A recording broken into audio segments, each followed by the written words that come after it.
En este fabuloso reino de eterna primavera, el sol brillaba las 24 horas del día, pero era prácticamente imposible llegar hasta allí, porque esta región estaba protegida por enormes muros de hielo transparentes y no se podía acceder por los medios de transporte convencionales, ya que este enigmático paraíso estaba custodiado por poderosas razas de semidioses llamados los hiperbóreos. Las actuales Islandia y Groenlandia serían restos geológicos de dicho enigmático continente, que disfrutaba de un clima tropical con una exuberante vegetación, tal como demuestran los principales yacimientos de carbón fósil bajo el hielo de estas islas.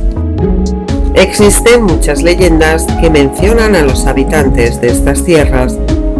El dios Apolo tenía un sacerdote hiperbóreo llamado Avaris, que se marchó de su país y recorrió el mundo curando a la gente con su magia y dando oráculos.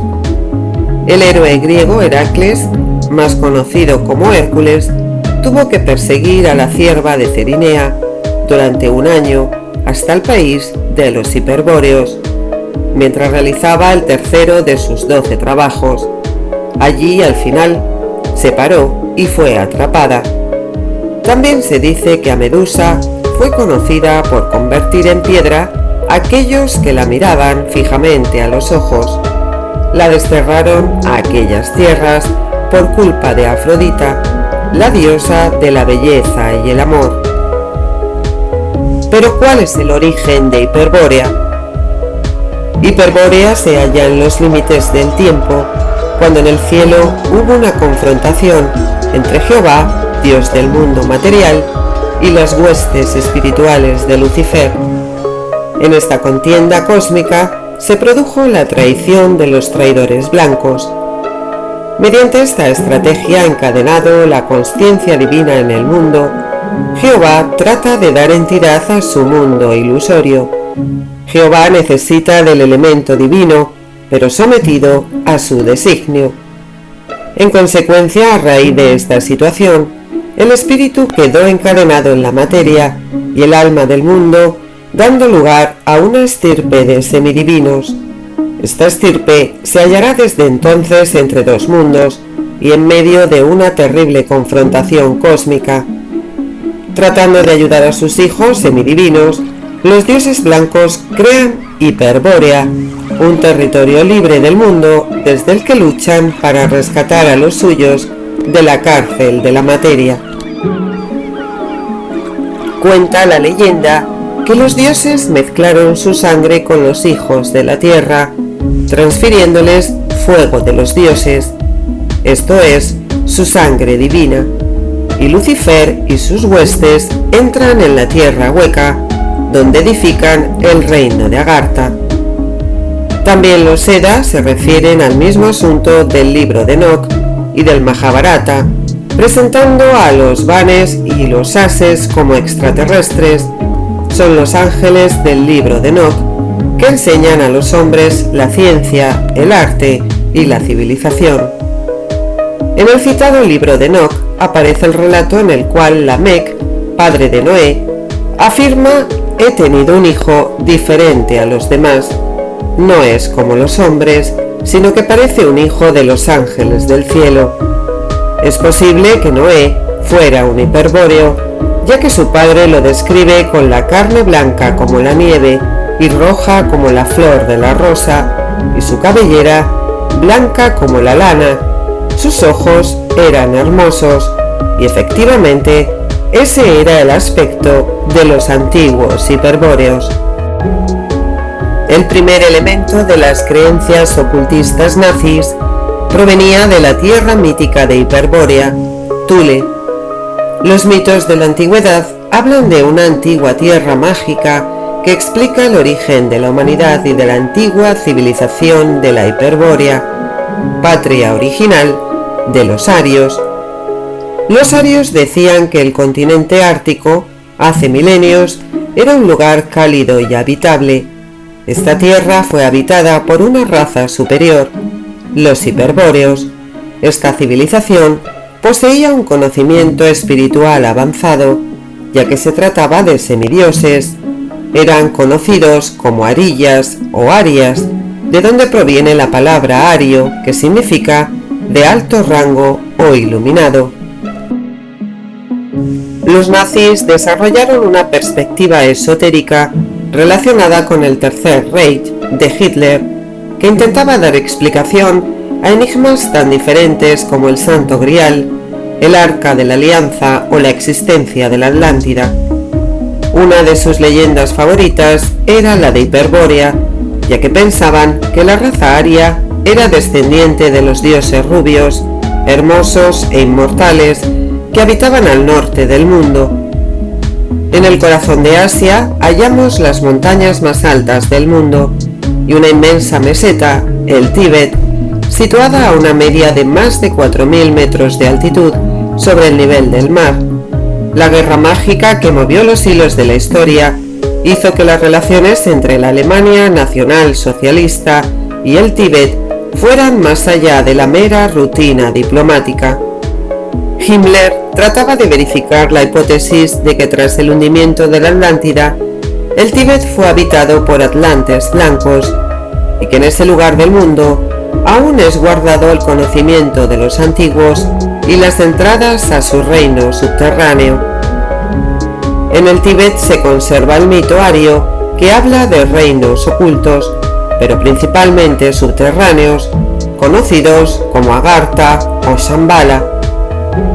Belicena Vilca señala que Agartha es el reino oculto de los dioses liberadores, mientras que afirma que Shambhala es el reino de los dioses traidores y de la fraternidad blanca. ¿Pero quiénes son los hiperbóreos? Esta civilización ha sido descrita en muchas culturas como seres muy altos, de ojos azules, rubios y de piel muy blanca, teniendo una sociedad muy bien desarrollada y organizada. Uno de sus múltiples talentos son las artes, así como la ciencia. Sus habitantes viven en un estado de luz y amor permanente. De hecho, es una raza que ha vivido siempre libre de guerra. Su concepto del trabajo es inigualable.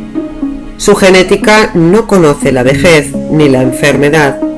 Son seres altamente psíquicos, con la capacidad de comunicarse con otros mundos gracias a la energía vital.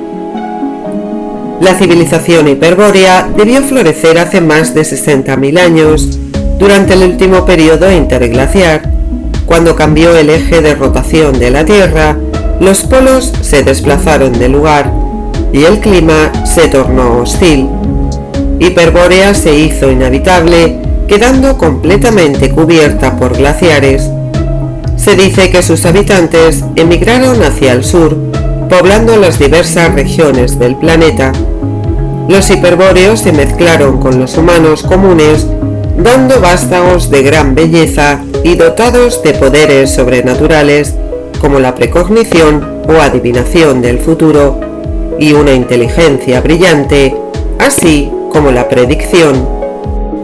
Diodoro de Sicilia decía que Ferécides de Siros, que vivió hacia el 544 a.C., era descendiente de los hiperbóreos, y fue el maestro que inició a Pitágoras en los misterios y en las matemáticas. Algunos de los hiperbóreos que sobrevivieron se establecieron en Islandia, Thule en aquella época y en otras islas más pequeñas. Al parecer, consiguieron adaptarse a la glaciación del período cuaternario. Estos hiperbóreos mantuvieron relaciones con los pueblos de la antigüedad, ya que Thule, la isla de Saturno, era conocida por los fenicios, cartagineses, griegos y romanos. El filósofo alemán Nietzsche también enfatizó el concepto del Übermensch, superhombre, diciendo: veámonos como lo que somos hiperbóreos, sabemos muy bien cuán aparte vivimos.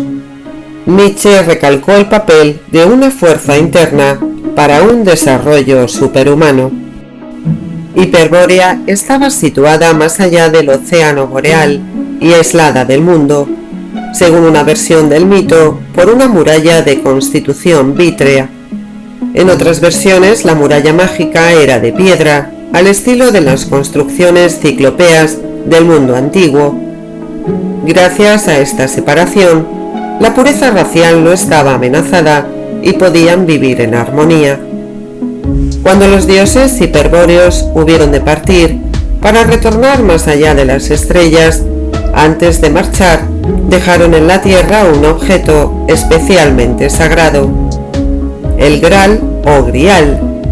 Este objeto, la esmeralda de la corona de Lucifer, tiene la virtud de permitir a los espíritus caídos mantener el vínculo con el mundo de los dioses. Tras un cataclismo planetario, Hiperbórea desapareció y aquella eterna primavera ártica dio paso a un clima frío e inhabitable. Los descendientes de los arios que quedaron sobre la superficie de este planeta hubieron de emigrar hacia regiones más al sur. Así, los arios emigrarían fundando la legendaria civilización del Gobi en Asia y migrando también hacia Escandinavia. Los innumerables restos de fauna congelada en las islas árticas hoy inhabitables, como la isla de Brangel, al norte de Siberia, en pleno océano ártico, así como los yacimientos de carbón de las islas árticas, como Spitsberg, en Noruega, son la demostración de que en otro tiempo aquellas tierras polares, hoy inhabitables, fueron lugar de naturaleza exuberante. De esta manera, la patria original de los arios sería sepultada por los hielos polares. Si el vídeo les gustó, no duden en compartirlo y suscribirse al canal. Nos vemos en el próximo videoprograma. Mucha luz y mucha suerte.